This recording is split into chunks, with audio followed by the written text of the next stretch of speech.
Hello കൂട്ടുകാരെ, എല്ലാവർക്കും സുഖമല്ലേ? അപ്പോൾ ഇന്നൊരു പാനിലോട്ട് കുറച്ച് വെണ്ടയ്ക്ക അരിഞ്ഞതും പിന്നെ ഇതിലേക്ക് കുറച്ച് പപ്പടവും കൂടെ ചേർത്ത് നല്ല അടിപൊളി ടേസ്റ്റി ആയിട്ടുള്ള റെസിപ്പി ഉണ്ടാക്കിയെടുത്താലോ അധികം ആരും ഉണ്ടാക്കിയെടുക്കാത്തൊരു ഐറ്റം ആയിരിക്കും കേട്ടോ ഇത്.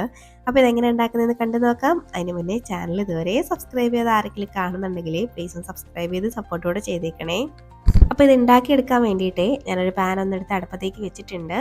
അപ്പം നമുക്ക് ആദ്യം ഈ പപ്പടമൊക്കെ ഒന്ന് ഫ്രൈ ആക്കി എടുക്കണം. അതിന് വേണ്ടിയിട്ട് ഇതിലേക്ക് ആദ്യം കുറച്ച് ഓയിൽ ചേർത്ത് കൊടുക്കാം.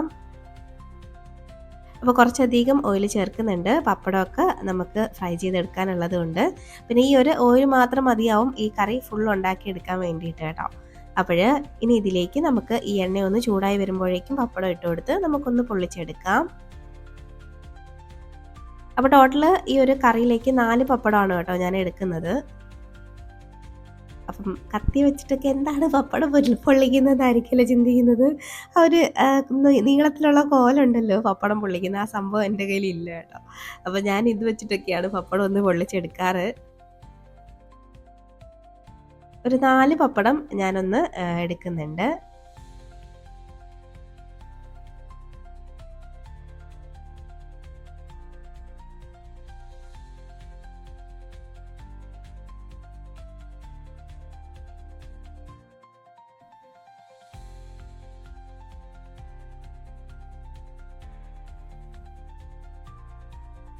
അപ്പോൾ ദാണ്ടെ എല്ലാ പപ്പടവും അതായത് 4 പപ്പടവും ഒന്ന് പൊള്ളിച്ചെടുക്കാം. ഞാനിവിടെ 3 കാണിച്ചിട്ടുള്ളൂ.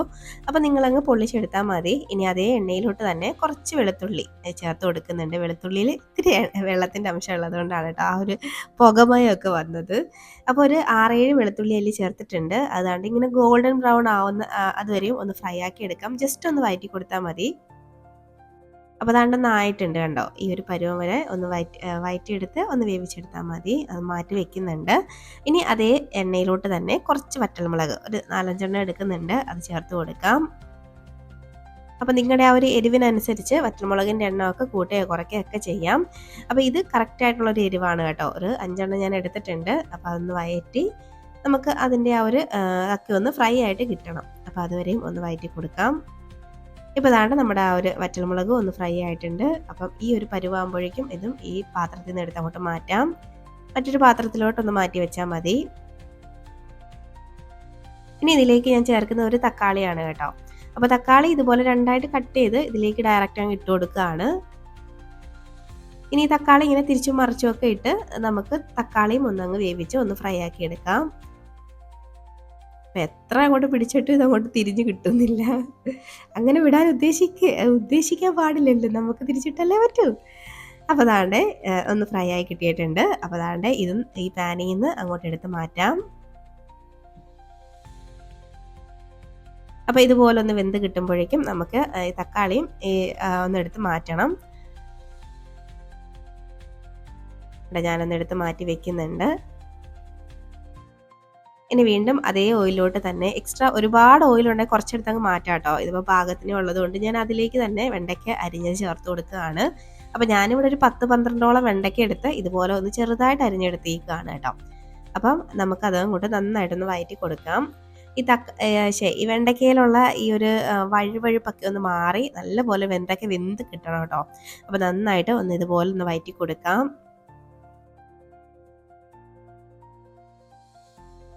ഇതങ്ങനെ അടച്ചു വെച്ചിട്ട് വേവിക്കേണ്ട കാര്യമൊന്നുമില്ല. ഇതുപോലെ ഒന്ന് ഇടയ്ക്കിടയ്ക്ക് ഒന്ന് വഴറ്റിയിട്ട് ഇടയ്ക്കൊന്ന് ഇളക്കിയിട്ട് കൊടുത്താൽ മതി. അപ്പോൾ ഇതവിടെ ജസ്റ്റ് ഒന്ന് ചെറിയ തീയിലിരുന്നൊന്ന് വേവട്ടെ. ആ ഒരു സമയം നമുക്ക് നേരത്തെ നമ്മൾ ഫ്രൈ ആക്കി വെച്ച ഐറ്റമൊക്കെ ഒന്ന് അരച്ചെടുക്കാം. അപ്പോൾ നമുക്കതൊന്ന് അരച്ചെടുക്കുന്ന പണിയിലോട്ട് പോവാം. ഒന്ന് തണുത്തതിന് ശേഷം ഒരു മിക്സിയുടെ ജാറൊന്ന് എടുത്ത് വെച്ചിട്ട് അതെല്ലാം അങ്ങോട്ട് ചേർത്ത് കൊടുക്കാം.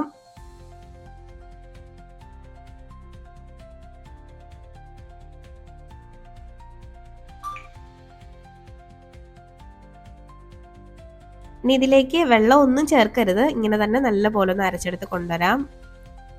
അപ്പോൾ അതാണ് ഇതുപോലെ ഞാനൊന്ന് അരച്ചെടുത്തിട്ടുണ്ട്. അപ്പോൾ ഇതങ്ങോട്ട് മാറ്റി വെക്കാം. നമ്മുടെ വെണ്ടയ്ക്ക ഒന്ന് ജസ്റ്റ് ഒന്ന് വഴറ്റി നോക്കാം കേട്ടോ. ഇപ്പോഴും വഴുവഴുപ്പൊക്കെ ഉണ്ട്. അപ്പം കുറച്ചും കൂടെ ഒന്ന് വെന്ത് കിട്ടട്ടെ. വഴുവഴുപ്പൊക്കെ ഒന്ന് നന്നായിട്ട് മാറി കിട്ടണം.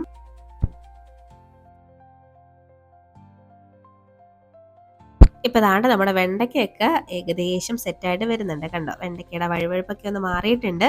വെണ്ടയ്ക്ക ഒന്ന് വെന്തും കിട്ടിയിട്ടുണ്ട് കണ്ടോ, ഈ ഒരു പരുവമാണ്. അപ്പോൾ ആ നല്ല പച്ച നിറത്തിൽ നിന്ന് കുറച്ചൊന്ന് കളർ മാറിയിട്ടുണ്ട്. അപ്പോൾ ഇതാണ് അതിൻ്റെ ഒരു പാകം കേട്ടോ. അപ്പോൾ ഇനി ഇതിലേക്ക് നമുക്ക് കുറച്ച് പൊടികളൊക്കെ ഒന്ന് ചേർത്ത് കൊടുക്കാം. സാധാരണ നമ്മൾ ചേർക്കുന്ന പൊടികളൊക്കെ തന്നെയുള്ളൂ, എക്സ്ട്രാ അല്ലാത്ത പൊടികളൊന്നും ഇല്ല കേട്ടോ. ഒരു 1/4 ടീസ്പൂണൊക്കെ മഞ്ഞൾപ്പൊടി ചേർത്ത് കൊടുക്കാം ഫസ്റ്റ്. ഇനി ഇതിലേക്ക് ഒരു 3/4 ടീസ്പൂണോളം മുളക് പൊടി, അത് ചെറിയൊരു കളറിന് വേണ്ടിയിട്ടാണ്. എരിവിനുള്ളത് നമ്മൾ നേരത്തെ ചേർത്ത് അരച്ചൊക്കെ വെച്ചിട്ടുണ്ട്. അപ്പം എരിവിന് വേണ്ടിയിട്ട് അധികം ഇനി ഇതിലേക്കൊന്നും ചേർക്കണ്ട.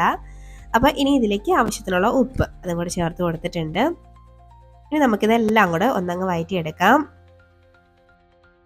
അപ്പം പച്ചമുളകൊക്കെ വേണമെങ്കിൽ ചേർക്കാം കേട്ടോ. ഞാനിതിലേക്ക് പച്ചമുളക് ഒന്നും ചേർക്കുന്നില്ല. കാര്യം എന്ന് വെച്ച് കഴിഞ്ഞാൽ നമ്മൾ വറ്റൽമുളക് എടുത്ത് നന്നായിട്ട് നരച്ചൊക്കെ വെച്ചിട്ടുണ്ട്, അതിൽ തന്നെ നല്ല എരിവുള്ളതാണ്. അതുകൊണ്ട് പിന്നെ പച്ചമുളക് കൂടെ ചേർത്ത് കുറച്ചും കൂടെ എരിവ് കൂട്ടണ്ടെന്ന് കരുതിയിട്ടാണ് കേട്ടോ. അപ്പോൾ അതാണ്ട് നന്നായിട്ട് ഇതുപോലെ ഒന്നങ്ങ് മിക്സാക്കി എടുക്കാം.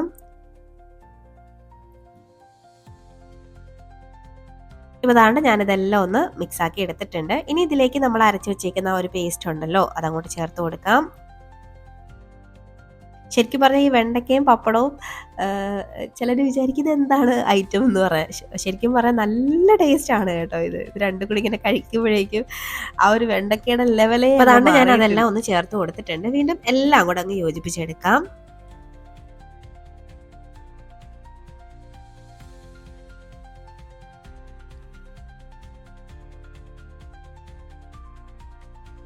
ഇപ്പം അതാണ്ട് ഞാൻ എല്ലാം ഒന്നങ്ങ് യോജിപ്പിച്ചെടുത്തിട്ടുണ്ട് കണ്ടോ. ഇതുപോലെ നന്നായിട്ട് ഒന്നങ്ങ് മിക്സാക്കി എടുക്കണം. ഇതുപോലെ ഒന്ന് മിക്സ് ആക്കിയിട്ട് ഇനി നമുക്കിതിലേക്ക് പപ്പടം ചേർത്ത് കൊടുക്കാം.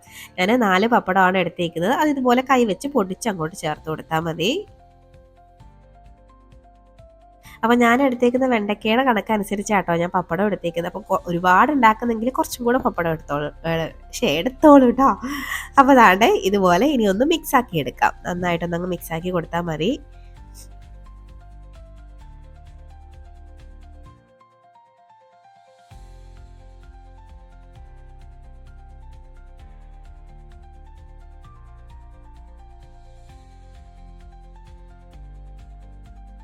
ഇതിൽ ഉള്ള വെണ്ടയ്ക്കയിൽ വെണ്ടയ്ക്ക എടുത്ത് കഴിക്കുന്നതിനേക്കാളും ആ ഒരു പപ്പടം ഉണ്ടല്ലോ അതെടുത്ത് കഴിക്കുമ്പോൾ നല്ല ടേസ്റ്റാണ്. കാര്യം എന്ന് വെച്ച് കഴിഞ്ഞാൽ ആ മസാലയൊക്കെ പിടിച്ചങ്ങോട്ട് കിട്ടും, നല്ലൊരു ടേസ്റ്റാണ് കേട്ടോ.